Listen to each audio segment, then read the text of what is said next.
The premise of minimalism is quite simple: living with less, only having things that serve you, etc. But I know that in practice, it's not always this easy. It can seem complicated or like a lot of work, and it can seem tricky to identify where to start. So this video is meant to make it easy for you. I will break down 7 minimalist habits that you can start doing today. These are very actionable habits that you can incorporate into your life right now to start living a minimalist lifestyle. If you're new here, welcome to Simple Happy Zen. My name is Vera and I make videos like this every week, so consider subscribing to the channel and of course give this video a like if you enjoy it. Let's get into it straight away. The first minimalist habit is to only buy something if it is perfect, if it fits all your needs and checks all your boxes. This habit has helped me to cut my shopping way down and bring less new things into my home. And this habit is especially helpful when you're shopping for clothing. There are so many examples where I bought something that I was kind of hesitant about in the first place, but I bought it anyway, and of course I hardly ever wore it. So if you're in the fitting room and you're not 100% happy with something, then there's a reason for it, and it will not go away if you do decide to buy it. So don't buy it, you will find something else that truly does fit your needs exactly. The second minimalist habit that you can start doing today is to stop looking for things to want and let them find you. And let me explain what I mean by this. There are a lot of things to find, especially with online shopping, that if we want to buy something new, there's always something fun or nice or cute to find that you can then want to buy. And if you're feeling restless or stressed or bored, then buying something new can feel good because it can lead to a rush of dopamine and it can seem like something to occupy our mind or feel excited about. So if you go out looking for something to want, then you will always find something to buy. But if you turn that around, you know that you didn't even want that specific thing in the first place. You only wanted it because you started looking.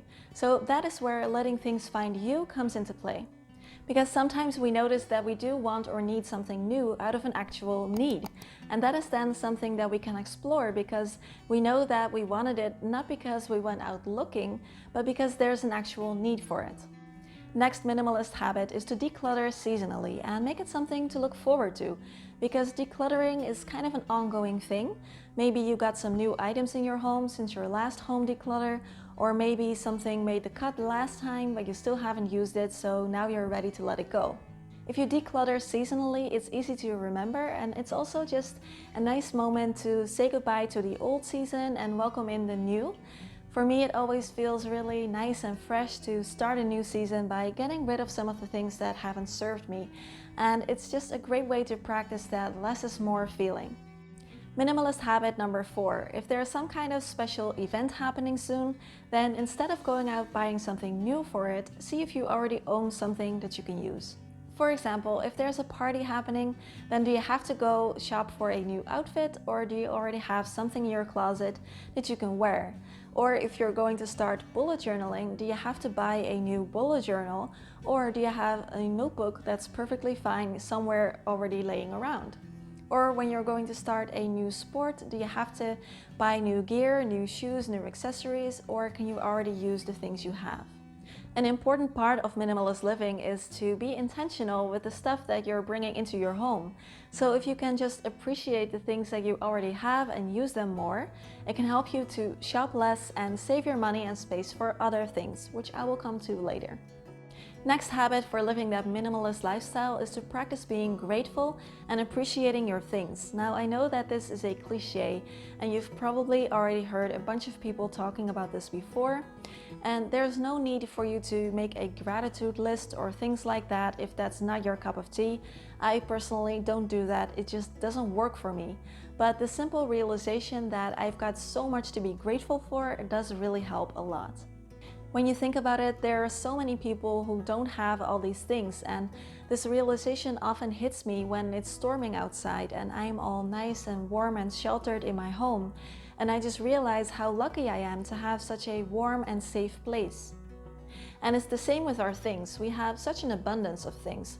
And when you truly recognize this, you're going to feel so much calmer Because you're not comparing your things to those of other people, you can just feel satisfied and content. You know that you don't need to jump on board of trends or advertisements telling you that you need this or you need that. You already have everything you need. Minimalist habit number 6 is to identify and cut out things that are not helping you or things that you can consider temptations. So for example, things like newsletters and catalogs.